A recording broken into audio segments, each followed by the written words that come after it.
Hello student, नाम डिगेश्वरी देवांगन, पद अतिथि व्याख्याता, विभाग वाणिज्य विभाग, महाविद्यालय शासकीय घनश्याम सिंह गुप्त महाविद्यालय बालोद छत्तीसगढ़। विषय विज्ञापन एवं विक्रय प्रबंध, इकाई तीसरा।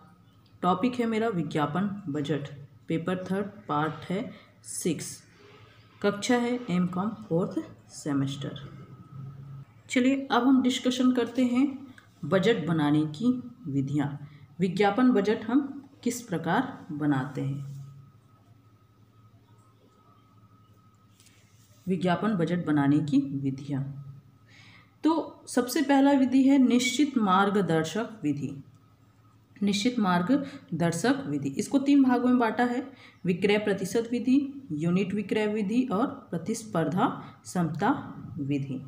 तो सबसे पहले ये देख लेते हैं कि निश्चित मार्गदर्शक विधि क्या होता है। तो निश्चित मार्गदर्शक विधि जो है विज्ञापन बनाने के लिए जो है हमें मार्गदर्शक देता है। कौन कौन से मार्गदर्शक प्रदान करता है?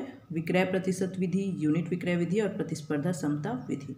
तो सबसे पहले डिस्कशन करते हैं विक्रय प्रतिशत विधि। तो इस विधि में जो है बजट का प्रमुख आधार होता है बिक्री। क्या होता है?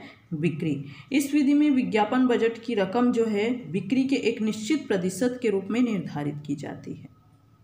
इस प्रतिशत का निर्धारण जो है नीति निर्देशकों द्वारा किया जाता है। बिक्री की राशि या तो पिछले वर्ष की जाती है या आने वाले वर्षों की अनुमानित बिक्री होती है। कुछ संस्थाओं द्वारा जो है विज्ञापन बजट दोनों प्रकार की बिक्री को आधार मानकर तैयार किया जाता है। यह प्रतिशत विभिन्न संस्थाओं में क्या होता है? भिन्न भिन्न होता है। इसमें जो प्रतिशत होती है वो विभिन्न संस्थाओं में क्या होती है? भिन्न भिन्न होता है। क्योंकि इस विधि में जो है विज्ञापन का विक्रय पर प्रतिशत क्या नहीं रहता? स्थायी नहीं रहता है तथा व्यावसायिक चक्रों के कारण मूल्यों में वृद्धि या कमी होते रहती है। उसके कारण व्यय को घटाकर बढ़ाकर जो है अवसर का लाभ नहीं उठाया जा सकता। इसमें विज्ञापन को जो है बिक्री का पीछा करना होता है, जबकि विक्रय को विज्ञापन के पीछे चलना चाहिए। तो विज्ञापन के संबंध में अगर हम देखें तो इसमें दीर्घकालीन योजना नहीं बन पाती है, क्योंकि इसमें प्रतिशत का चुनाव करना होता है। इसलिए यह जो तरीका होता है उसको अच्छा नहीं माना जाता है। इसको बिक्री पर ध्यान रखा जाता है और बिक्री पर प्रतिशत निकाला जाता है और उस पर क्या तैयार किया जाता है? बजट तैयार किया जाता है। तो इस विधि को जो है अच्छा नहीं माना जाता। दूसरा विधि है यूनिट विक्रय विधि। तो इस विधि के अंतर्गत जो है प्रत्येक उत्पादित की जाने वाली इकाई यूनिट के लिए विज्ञापन की राशि निश्चित कर दी जाती है कि हम कितना उत्पादन कर रहे हैं, कितने इकाई का उत्पादन कर रहे हैं, उसके हिसाब से जो है बजट तैयार कर लिया जाता है। इसमें प्रतिशत का कोई आधार नहीं होता है। ये दोनों विधियाँ एक समान हैं, इसमें भी दोष है और ये भी ज़्यादा उपयुक्त नहीं है। अब तीसरा है हमारा प्रतिस्पर्धा समता विधि। तो प्रतिस्पर्धा समता विधि जो है, यदि कोई संस्था प्रतिस्पर्धा करने वाली संस्था द्वारा बनाए जाने वाले बजट के बराबर की राशि क्या करती है? बजट बनाती है, तो उसे प्रतिस्पर्धी समता विधि कहते हैं। अर्थात जो कोई संस्था है ना, प्रतिस्पर्धा करने वाला है, तो उस संस्था द्वारा जो बनाए जाने वाले बजट है, वो जो बजट बनाती है वैसे ही सेम बजट जो है पहली संस्था बनाती है, तो इसे प्रतिस्पर्धा समता विधि कहते हैं। इस विधि के अपनाने में यह धारणा होती है कि बाजार के जो हिस्से व विज्ञापन व्यय में संबंध स्थापित हो जाता है, संबंध हो जाता है। ठीक है, बाजार का हिस्सा और विज्ञापन के व्यय में। इस विधि का लाभ यह है कि आपस के जो विज्ञापन युद्ध है वो नहीं होता, क्योंकि सामने वाले को देखकर ही अपना बजट तैयार होता है ना। तो वो जितना व्यय करेगा उतना ही व्यय हम कर पाएंगे, उससे ज़्यादा नहीं, है ना। तो इससे जो है जो विज्ञापन युद्ध होने रहता है, जो प्रतिनिधित्व होते हैं, उसमें विज्ञापन युद्ध रुक जाते हैं तथा जो प्रतिस्पर्धियों के व्यय जो है उद्योग के सामूहिक चिंतन का प्रतिनिधित्व करते हैं। किंतु इस विधि में व्ययों के निर्धारण का कोई तर्कसंगत जो है ढंग नहीं रहता है। प्रत्येक संस्था के उद्देश्य, साधन, अवसर तथा ख्याति अलग अलग होती है। अतः एक संस्था का बजट दूसरी संस्था के प्रति जो है अनुसरणीय नहीं हो पाता है। प्रतिस्पर्धियों द्वारा क्या व्यय किया जा रहा है इसका पता लगाना आसान नहीं होता है कि सामने वाला जो संस्था है वो किस प्रकार जो है बजट तैयार कर रही है, इसका पता लगाना आसान नहीं होता है। इस पद्धति को अपनाने में निर्माता द्वारा जो है कोई दीर्घकालीन योजना नहीं बना पाती है। तो ये है प्रतिस्पर्धा समता विधि। अब दूसरा विधि है लक्ष्य विशेष कार्य विधि। लक्ष्य विशेष कार्य विधि, तो इस विधि में जो है विज्ञापन बजट की रकम संस्था की क्षमता के अनुसार तय होती है। संस्था की क्षमता के अनुसार क्या होती है, तय होती है। सामान्यतः संस्था के अन्य व्ययों की पूर्ति जो है के बाद बची राशि में कुछ राशि विज्ञापन के लिए क्या कर दी जाती है, दे दी जाती है। अगर तर्क की दृष्टि से देखें तो यह उचित है। इसमें क्षमता के अनुरूप जो है व्यय निर्धारित की जाती है, लेकिन यह व्यवहार में उचित नहीं होता है, क्योंकि इससे विज्ञापन की दीर्घकालीन पद्धति या नीति नहीं अपनाई जाती है। इसमें व्यावसायिक अवसरों का भी लाभ नहीं मिल पाता है। अब तीसरा है क्षमतानुसार विधि। तो क्षमतानुसार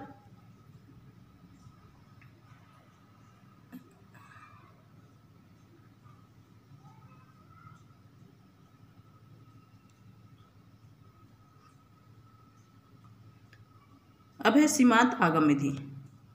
सीमांत आगम विधि अभी पढ़ते क्षमतानुसार विधि, सीमांत आगम विधि। फिर सीमांत आगम विधि जो है यह तरीका विक्रय तथा विज्ञापन के संबंध पर आधारित होता है। इसमें विभिन्न जो है विक्रय व लाभों के संबंध पर विचार किया जाता है और अधिकतम लाभ के बिंदु को निर्धारित कर लिया जाता है।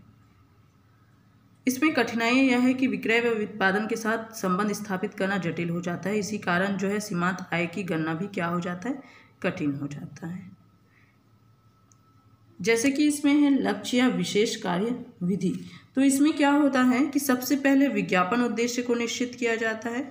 पहले लक्ष्य को निश्चित किया जाता है कि हमें कितना विक्रय करना है, इससे हमें कितना लाभ प्राप्त होगा, वस्तु का कुल बाजार में हम कितना हिस्सा चाहते हैं, ये सब लक्ष्य निर्धारित करना होता है। इसके बाद यह निश्चित करना पड़ता है कि उद्देश्यों को पाने के लिए हमको कितना स्थान में अखबारों को फैलाना पड़ेगा, अखबारों में कितना विज्ञापन देना पड़ेगा, विज्ञापन कितनी बार किस प्रकार से करनी होगी। फिर नेक्स्ट है विज्ञापन पर कितना व्यय करना पड़ेगा। यह जो है इसकी रुपयों में गणना करके यही रकम जो है विज्ञापन बजट में क्या कर दी जाती है, निर्धारित कर दी जाती है। तो ये विज्ञापन बजट की विधियाँ हैं। निश्चित मार्ग विधि, उसके अंतर्गत 3 है, लक्ष्य विशेष कार्य विधि, क्षमता अनुसार विधि और सामान्य लागत विधि। अब हम चलते हैं विज्ञापन बजट का महत्व।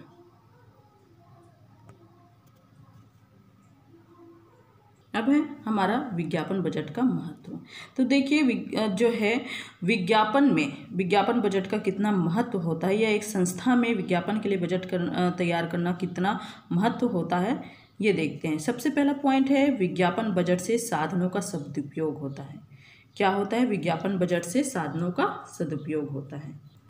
अर्थात कह सकते हैं कि जब हम बजट बनाते हैं तो हम क्या करते हैं बजट के अंदर कि कितना किस पे व्यय करना है। तो इस तरीके से किस साधनों में कितना व्यय करना है, ये जो है बजट बनाने से हमें आसानी हो जाता है और साधनों का सदुपयोग हो जाता है। विज्ञापन बजट से मितव्ययिता आती है। फिर तीसरा है लाभों में स्थिरता उत्पन्न होता है, क्योंकि हम बजट तैयार कर लेते हैं, है ना। अब बजट तैयार कर लेते हैं तो हम जो है बजट के अनुसार हम व्यय करना चाहेंगे, जिससे ना हमें ज़्यादा हानि उठानी पड़ेगी। क्योंकि अगर हम बजट नहीं तैयार करेंगे किसी भी मतलब जैसे विज्ञापन के लिए है, बजट नहीं तैयार करेंगे तो हमें जो है अतिरिक्त व्यय करना पड़ सकता है, और अतिरिक्त व्यय करेंगे तो फिर हमें हानि उठानी पड़ेगी। फिर बजट के माध्यम से विज्ञापन व्ययों पर नियंत्रण रखा जाता है। ठीक है, तो पहले से हम बजट तैयार कर लेते हैं कि इस पर जो है विज्ञापन पे जितने भी व्यय होने वाले, जैसे माध्यम पर व्यय होने वाला है, ठीक है, तो लेखन पर व्यय होने वाला है, विशेषज्ञ पर व्यय होने वाला है, तो ये सारे बजट हम तैयार कर लेते हैं। तो इससे क्या होता है, हम व्ययों पर नियंत्रण रख सकते हैं, क्योंकि हमने पहले से ही बजट तैयार कर लिया कि अगर मान लो जाए कि अगर माध्यम पर करना है 10,000, तो हमने बजट तैयार कर लिया जो है 10,000। तो इस तरीके से हम व्यय पर क्या कर सकते हैं, नियंत्रण। या अगर 10,000 नहीं तो कम से कम 9,500 या 9,800 हम व्यय करें, तो इस तरीके से हम ज़्यादा मतलब इस तरीके से व्ययों पर हम नियंत्रण रख सकते हैं। हमें बजट ना बनाने से जितनी हानि होगी उतना हानि बजट बनाने से नहीं होगी। और इससे क्या होगा, विभिन्न क्रियाओं में समन्वय व उत्तरदायित्व की भावना जागृत होगी। नेक्स्ट है, विज्ञापन बजट से व्यय नियंत्रण में होने से व्यय सीमा में रहता है। कहने का तात्पर्य यह है कि विज्ञापन बजट से हम किस पर नियंत्रण करते हैं, व्यय पर नियंत्रण करते हैं, जिससे होने वाली व्यय जो है अपनी सीमा में रहता है। अगर 10,000 मान लो जाए किसी पर व्यय करते हैं तो वो ज़्यादा से ज़्यादा चलो 10,200 या 9,800 व्यय होगा। एकदम से अब 10,000 की चीज़ में 15,000 व्यय नहीं होगा, क्योंकि हमने पहले से ही उस पर क्या कर लिया है, बजट तैयार करके रख लिया है। तो वो सीमा में रहता है। ये नहीं कहा जा सकता कि बहुत ही ज़्यादा नियंत्रण में रहता है कि हमने जितना बजट बनाया उतना ही खर्चा होता है, ऐसा नहीं है। वो व्यय सीमा पर रहता है। तो ये हो गया महत्व। अब हम डिस्कशन करते हैं विज्ञापन बजट की राशि निर्धारित करने वाले घटक या तत्व। जब हम विज्ञापन बजट की राशि निर्धारित करते हैं तो उसमें ऐसा कौन सा प्रभावित जो है घटक होते हैं जो हमको क्या करते हैं, प्रभावित करते हैं। तो सबसे पहले अब है व्यवसाय का आकार। क्या है, व्यवसाय का आकार। तो किस प्रकार व्यवसाय का आकार जो है वो प्रभावित करती है। तो देखो, विज्ञापन व्यय व्यवसाय के आकार तथा प्रकृति को अध्ययन करके निर्धारित किया जाता है। अर्थात जब भी हम बजट तैयार करते हैं तो व्यवसाय कितना बड़ा है, उसकी स्थिति क्या है, उसका आकार क्या है, उसका प्रकार क्या है, ये सब देख के हम क्या करते हैं, बजट की राशि निर्धारित करते हैं। एक बड़े आकार वाली संस्था द्वारा बजट में विज्ञापन व्ययों का प्रावधान अधिक होता है, जिसका कारण यह है कि एक छोटे आकार का जो व्यवसाय है एक छोटे क्षेत्र के ग्राहकों की आवश्यकता की पूर्ति करता है, जबकि बड़ा व्यवसाय बड़े क्षेत्र की आवश्यकताओं की पूर्ति करता है। तो बड़े क्षेत्र में जो है बड़ा व्यय लगता है और छोटे क्षेत्र में कम व्यय लगता है। तो इस प्रकार व्यवसाय का आकार जो है बजट राशि की निर्धारित करने को क्या करता है, प्रभावित करता है। दूसरा है व्यवसाय की स्थिति। व्यवसाय की स्थिति। अब व्यवसाय की स्थिति क्या है, अर्थात व्यवसाय शहर के मध्य स्थित है या उससे ज़्यादा दूर में स्थित है या पास में स्थित है। अगर वो मध्य में स्थित है तो कम व्यय से काम चलेगा, किंतु यदि व्यवसाय किसी एकांत स्थान पर है तो विक्रय पर अधिक व्यय करना पड़ेगा। तो इस तरीके से हमारा जो है बजट जो है प्रभावित हो सकता है। तीसरा है प्रतियोगिता की स्थिति। व्यापारिक जगत में प्रतियोगिता पाई जाती है, प्रतियोगिता की स्थिति पाई जाती है। विज्ञापन व्ययों की मात्रा को निर्धारित करने पर सबसे ज़्यादा प्रभावित तो डालती है प्रतियोगिता की स्थिति। यदि प्रतियोगिता अधिक है तो अधिक व्यय करना पड़ेगा। इसके विपरीत यदि प्रतियोगिता कम है तो हमें कम व्यय करना पड़ेगा। तो हम जो है प्रतियोगिता के आधार पर बजट ही तैयार नहीं कर सकते, क्योंकि हो सकता है कि आज प्रतियोगिता कम है तो हमने कम बजट तैयार कर लिया, कल के डेट में देखो कि प्रतियोगिता बहुत अधिक मात्रा में बढ़ गई, लेकिन हमने बजट तैयार किया है कम देख के, कम प्रतियोगिता देख के, है ना। तो इस तरीके से फिर अब प्रतियोगिता बढ़ गई, अब हमें ज़्यादा से ज़्यादा विज्ञापन करना पड़ेगा, ज़्यादा से ज़्यादा व्यय करना पड़ेगा। तो इस तरीके से बजट की राशि निर्धारित करने में प्रतियोगिता की स्थिति क्या करती है, हमें प्रभावित करती है। नेक्स्ट है व्यापार की स्थिति। ठीक है, क्या है, व्यापार की स्थिति। अब व्यापारिक स्थिति सदा सामान्य नहीं रहती है, कभी घटता रहता है, कभी बढ़ता रहता है। इसमें कभी मंदी का काल होता है तो कभी तेजी का काल होता है। तो मंदी काल में व्यय कम करना चाहिए, क्योंकि ऐसे समय में लाभ क्या होता है, कम कमाए जाते हैं, जबकि तेजी के काल में लाभार्जन क्षमता बढ़ने से व्यय भी क्या हो जाता है, अधिक हो जाता है। तो व्यापार की स्थिति भी जो है बजट निर्धारण को प्रभावित करती है। फिर नेक्स्ट है व्यापारिक क्षेत्र। व्यापारिक क्षेत्र जिन संस्थाओं को व्यापारिक कार्य क्षेत्र विस्तृत होता है, मतलब जो संस्था है उसका जो व्यापारिक कार्य क्षेत्र है वो विस्तृत होता है, तो उसमें अधिक व्यय करना पड़ता है। जिनका कार्य क्षेत्र सीमित होता है उसमें कम व्यय का प्रावधान होता है। तो इस प्रकार हमें क्षेत्र को देखकर भी जो है बजट तैयार करना चाहिए। ठीक है, मान लो जाए हम कम क्षेत्र को देखकर जो है बजट तैयार कर लिए, बल्कि उसका क्षेत्र तो बड़ा है। ठीक है, तो इस तरीके से व्यापारिक क्षेत्र को देखकर भी हमें बजट तैयार करना चाहिए। अब है व्यवसाय की आयु।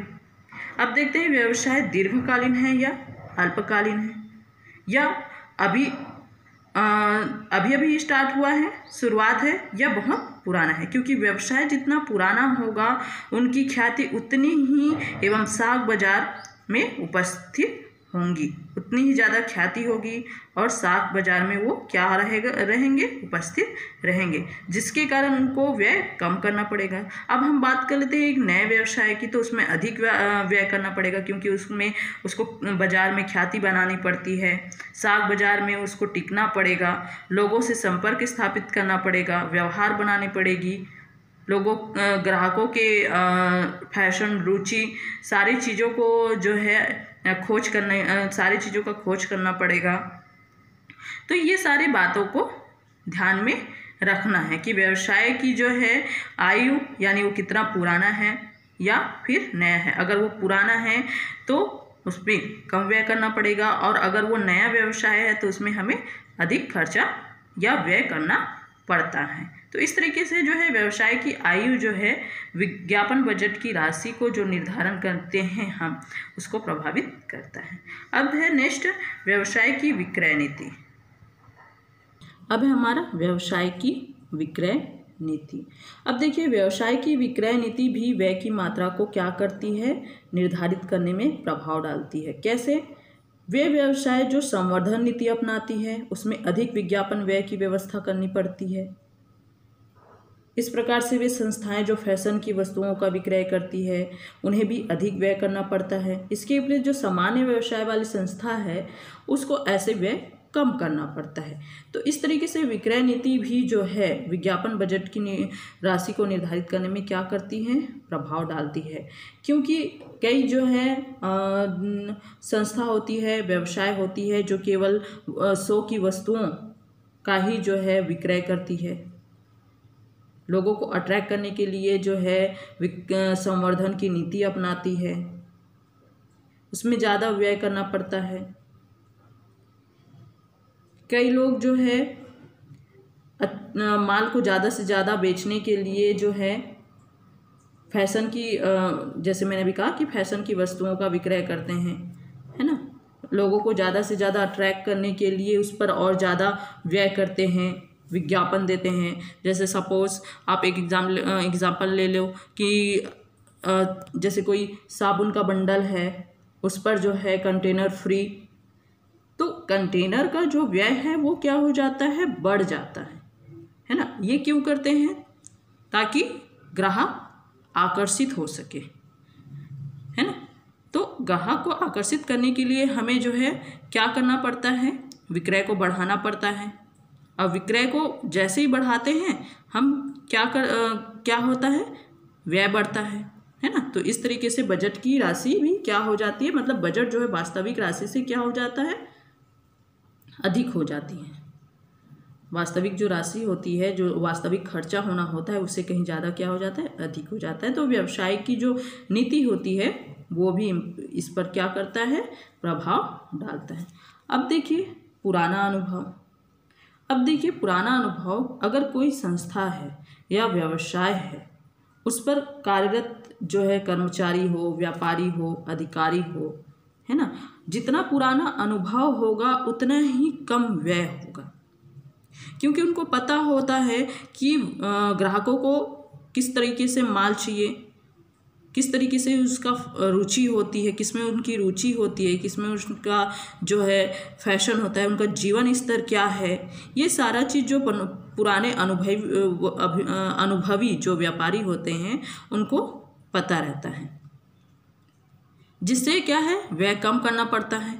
लेकिन जो नया व्यक्ति है जिनको बिल्कुल भी जो है बाजार का अनुभव नहीं रहता है ना, तो उनको जो है बाजार का अनुसंधान करना पड़ता है, उपभोक्ताओं का अनुसंधान करना पड़ता है, ये सारे चीज़ों में उनको ज़्यादा व्यय करना पड़ता है।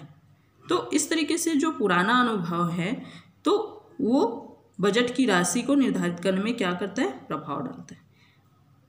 या कह सकते हैं कि जो विक्रय विज्ञापन व्ययों के निर्धारण में जो है पुराने अनुभवों को भी आधार के रूप में हमें क्या करना चाहिए, प्रयोग किया जाना चाहिए, क्योंकि किसी भी कार्य में पुराना अनुभव क्या होता है, बड़े काम का होता है। यह अनुभव जो है स्वयं व्यापारी का हो या उस पर कार्य करने वाले अन्य व्यापारी का हो या कर्मचारी का हो, जो विज्ञापन विभाग देखता है उनका, है ना। तो पुराना अनुभव को भी ध्यान में रखकर जो है विज्ञापन बजट तैयार करना चाहिए। Thank you.